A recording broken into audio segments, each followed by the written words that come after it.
से जैसे बुखार है कुछ, ये तो एक नॉर्मल सिम्टम है ना, कोई भी हम वैक्सीन लगवाते हैं। यस।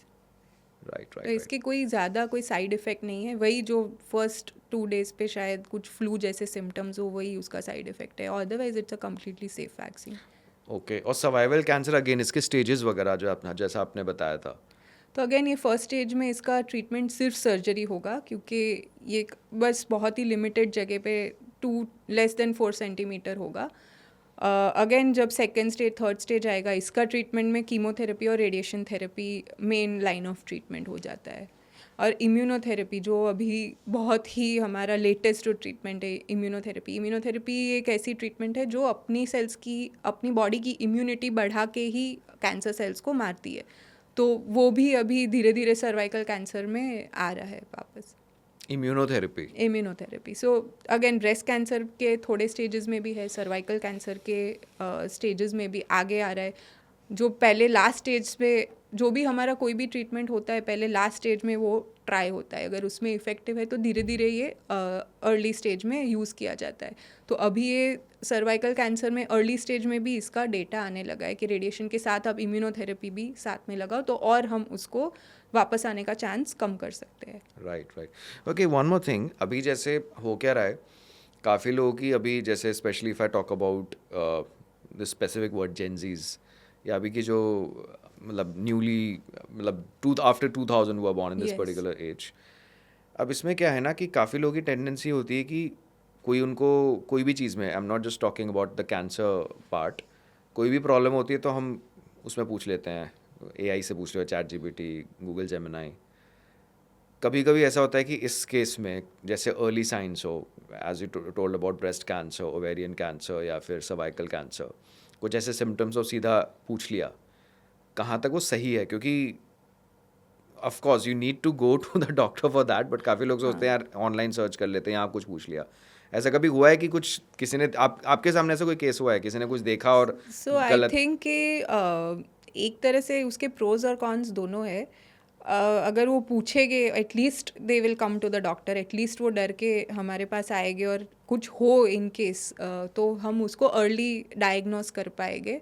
बाकी जो भी अभी एआई के, स्पेशली बैंगलोर में जो पूरा आईटी इंडस्ट्री है जहाँ मैं प्रैक्टिस कर रही थी पहले, उसमें तो वो लोग पूरा का पूरा एआई लेके हमें क्वेश्चंस पूछते हैं, जो एक्चुअली आई थिंक के अच्छी बात है। एटलीस्ट वो लोग अवेयर है, अवेयर है इस बारे में? अवेयर है। और वो जो हमें अगर ट्रीटमेंट हम जो बोले और वो उनका एआई जो बोले वो सेम है, तो they are also more confident in us. तो I think it is a good, I think it's a welcome change. Okay, नहीं बट क्या काफ़ी बार ऐसा भी होता है ना, it depends from person to person, जैसे आपने कहा फैमिली हिस्ट्री है या काफ़ी कुछ है, कहाँ तक वो सही है? मेरा कहने का मतलब पूछने का मतलब तो ये है। आप अगर सही सेट ऑफ क्वेश्चंस पूछो तो एआई कैन बी हेल्पफुल।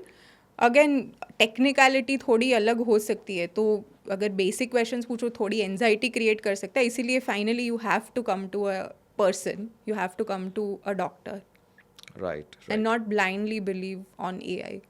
ऐसा हो गया ना, टेंडेंसी ऐसी हो गई है, कुछ भी होता है मैं प्रॉम्प्ट दे दिया, पूछ लिया। बट अगेन आप को कुछ लगा भी, आप ट्रीटमेंट के लिए तो डॉक्टर के वो पास तो ही आ आना ही पाओगे, पड़ेगा, वो तो। डायग्नोसिस के लिए भी आपको फाइनली डॉक्टर के पास ही आना पड़ेगा।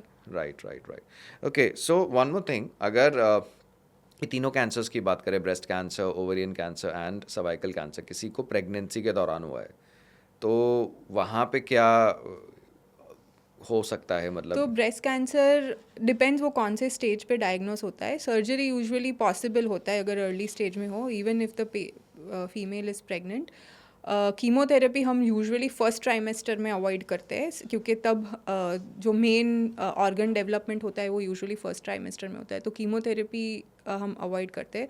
अगर कैंसर थोड़ा थर्ड स्टेज में हो और अभी lady is just in first trimester, तो कभी कभी ऐसे स्टेज पे जब पेशेंट की खुद की हेल्थ ज़्यादा ज़रूरी होती है, then we advise them to abort the pregnancy.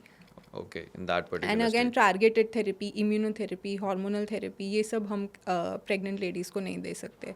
तो ब्रेस्ट कैंसर के लिए सीटी स्कैन हम नहीं करा सकते, पेट सीटी नहीं कर सकते, पर हम एमआरआई कर सकते। तो अगेन डायग्नोसिस में जिसमें उनका कम से कम रेडिएशन एक्सपोजर हो या ना हो, वो हम डायग्नोस्टिकली एडवाइस करते हैं। राइट।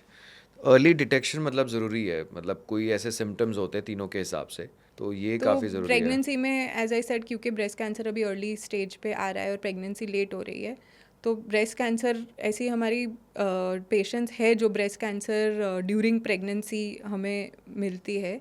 तो बहुत, एक मेरी पेशेंट थी जो आई थिंक उसको गांठ काफ़ी टाइम से फील हो गई थी, प्रॉबली 5-6 मंथ से उसको पता था, बट वो प्रेग्नेंट थी। तो वो बहुत ही चल, जब हाँ लेट स्टेज में प्रेजेंट हुई, and unfortunately because of that उसके बेबी आ गया, baby was small but the breast cancer took over and she couldn't make it. तो that is why it is very important कि आप डॉक्टर्स के साथ अपना ट्रीटमेंट प्लान डिस्कस कर लो और डरो मत। इवन इफ़ ये प्रेगनेंसी के टाइम होता है, there are solutions to it.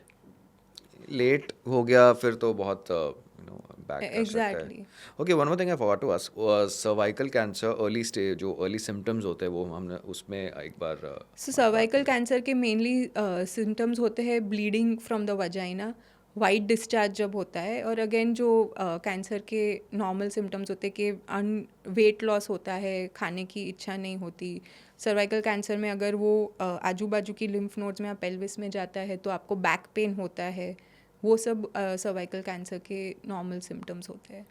Okay, okay, so one more thing, during the, अगर कैंसर डिटेक्ट हो गया है तो एक उस टाइम पे एक बहुत ही एक तरह का ट्रॉमा होता है, एंग्जाइटी होती है। डिटेक्ट हो गया, may be irrespective of the stage, yes. Early stage हो बाद का स्टेज हो, दोनों में एंग्जाइटी तो होती है। ये भी मालूम होता है कि अगर बहुत अर्ली स्टेज है क्योर भी हो जाएगा। उसमें कैसे अपने आप को इट्स वेरी कॉमन, किसी को भी अगर होता है ना कैंसर हो गया, स्टेज कैसा भी हो बट कैंसर हो गया है। तो आई थिंक इसीलिए हमें अवेयरनेस आई थिंक स्प्रेड करना इज़ वेरी इंपॉर्टेंट। अभी जैसे आप कर रहे हो, आप ये पॉडकास्ट करके, वैसे ही दूसरे प्रोग्राम्स होते हैं, उसमें एटलीस्ट हमें पता चलता है कि अगर कैंसर डायग्नोसिस हुआ है पहले तो उसका ट्रीटमेंट अवेलेबल है। सारे कैंसर्स ऐसा नहीं कि आपका डेथ सेंटेंस हो गया, कैंसर्स क्योरेबल होते हैं। हाँ, वो थोड़ा टाइम पीरियड होता है जो काफ़ी डिफ़िकल्ट टफ फेज़ आता है, बट आप उससे गेट ओवर हो सकते हो, और there is light after the treatment. और दूसरा I think support from the family बहुत यस, ज़्यादा ज़रूरी होता है कि अगर फैमिली में आपको वो कंफर्ट मिलना चाहिए, वो सपोर्ट मिलना चाहिए, स्पेशली फीमेल्स में जो आई थिंक उनके लिए ये सबसे ज़्यादा ट्रॉमेटिक होता है कि उनको लगता है कि शायद फाइनेंशियली हम बर्डन कर दे के फैमिली को, या तो अभी मे बी उनके किड्स को उनकी सेवा में लगना पड़ेगा। वो सब रीजंस के कारण भी बहुत सारी फीमेल्स इग्नोर कर देते हो। इग्नोर करते हैं, पास आते नहीं हैं और फिर बहुत लेट स्टेज पे आते हैं। तो आई थिंक फैमिली सपोर्ट और मोटिवेशन सबसे ज़्यादा ज़रूरी है। वो भी ज़रूरी है, आई थिंक विल